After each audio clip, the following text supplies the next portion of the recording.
Yo, I made you out, bro. The other guys tried to push me aside, but you can't fight greatness. Um, I was trying to tell them, bro, but the right doesn't exist, or even the left, because it's kind of part of the same coin. But yeah, they pushed me out. I want you to imagine like a basin, right? A shallow basin. During the rain season, every day after church, you take a bucket. Everybody takes a bucket of water and drops it on the basin, right? And you keep doing this until eventually the basin becomes a lake, right? The dry season comes, you just have to draw water from the lake. You don't have to care a lot about drinking water because now you have access to something you have been saving up on, right? Sort of like a collective pool. And the more you put in, the more stuff you can do.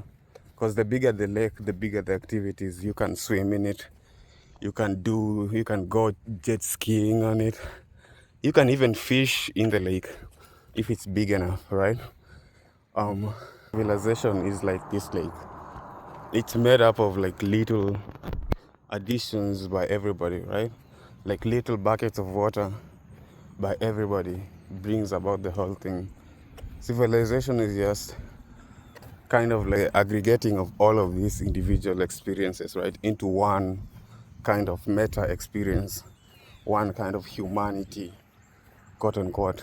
When everybody talks about civilization, they always have this egalitarian tone to it, which it just makes sense, like, because it is supposed to be egalitarian, it's supposed to be equal, but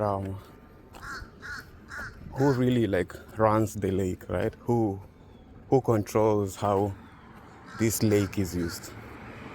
That's the main question, right? Because a good civilization is like a working civilization. Like the government is working. There are schools, there are hospitals. The elderly and the young are taken care of, and then the people who can work have work. All of these are like characteristics of a good civilization. The idea that during the dry season, anybody can draw what they need from this collective pool of water. That is a good civilization. Now imagine all across the shores of this lake, people bought up patches of land and using legal contracts, they decided to privately own those patches of land so that not everyone, all of the public are revoked access to that one specific part of the shoreline.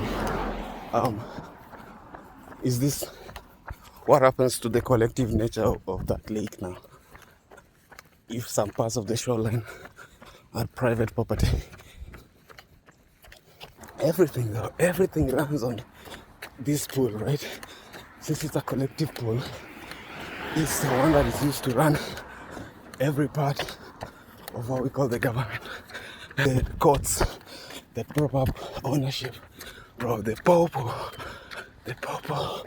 is a socialist organization.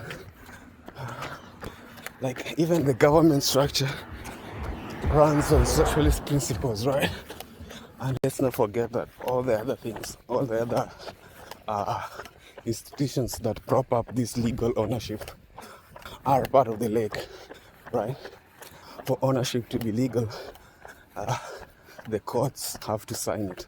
But the courts are part of the collective. Government is the one that's supposed to enforce those contracts. But the government is part of the collective.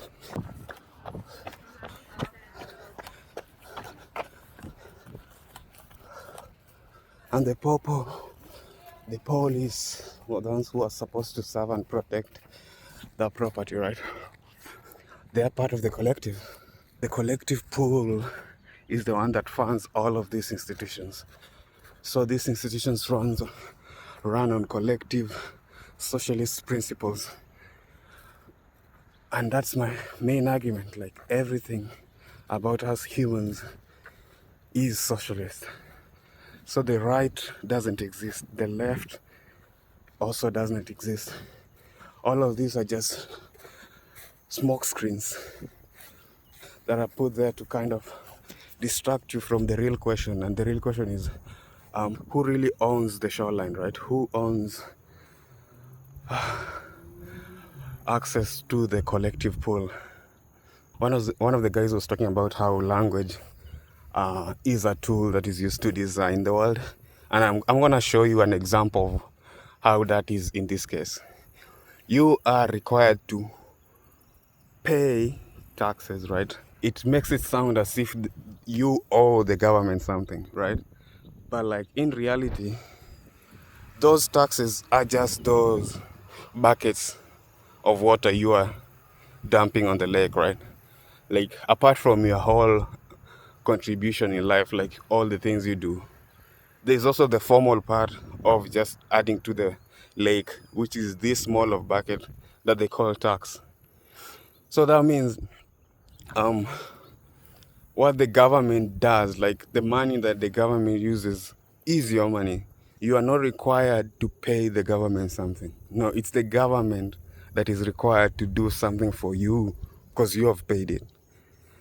I don't know if that makes sense. The government is the lake. The government is the lake, and the tax is your buckets on the lake. You have more stake on the lake than the government because the government is just the lake itself. So that's what I'm saying. Like, we are living in socialist principles and still fighting about like, private ownership, the free market. What the fuck? There's nothing like a free market, bro. There's nothing like a free market. Even the markets have to be propped up by the government. The government is not a free agent. It's part of the collective pool. There's nothing like socialist versus capitalist.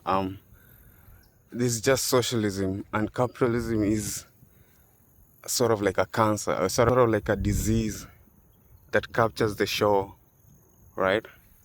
A disease that doesn't give access to everybody to the lake. Literally, the only like 200 or 300-meter stretch of this lake that I can have access to as part of the public, when the lake itself was here before any of these Homo sapiens came here. So I don't even know what that means, right? Because think about it. Every part that sustains society is just part of the collective pool. The roads are funded by the collective pool. The government's offices are funded by the collective pool.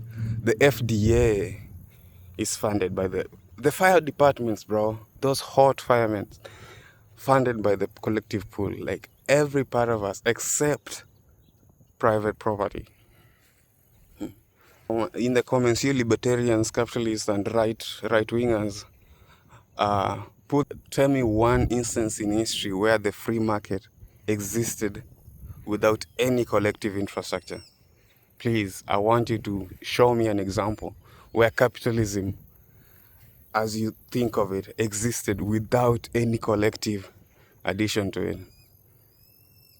Mr. Free Market, private property bullshit. That's why I think people should read a lot of black radical thought, bro.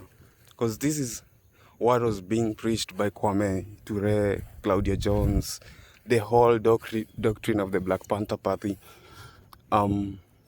William, what's his name? The bishop. William Barber. Yeah. Read. And it all comes down to philosophy, right? And if you're looking at philosophy, try to go to the root of it. Because at one point, all of humanity shared the same philosophical root, if you look at it, all right? And this philosophy still exists. A lot of it is still practiced by people of the East, South, and Central Africa, some parts of West also. The Ubuntu, you are a person only because you are related to other people. You are a person because of the other person next to you. Humans are social animals. We are socialist by DNA. This is literally what Marx and the other communists are trying to tell you, right? But they are coming on it as using an economic angle, which it's very Western of them, but it's still kind of the same principle, right? We are a collective species. There's just nothing about it. There's no denying that we function as a collective thing, one collective organism called humanity. Yeah, the civilization in the lake. That's literally what communism is trying to say in its own weird way. Because they are just talking about who get access to the show, right? Like who can own the show. But all I'm saying is, well, there is the show, but the lake exists because we made it. The buckets that we put in there made the lake. So there's no debating who owns the show because the lake is made by the people. So it is owned by the people. No one has to own the show because no one can own the lake.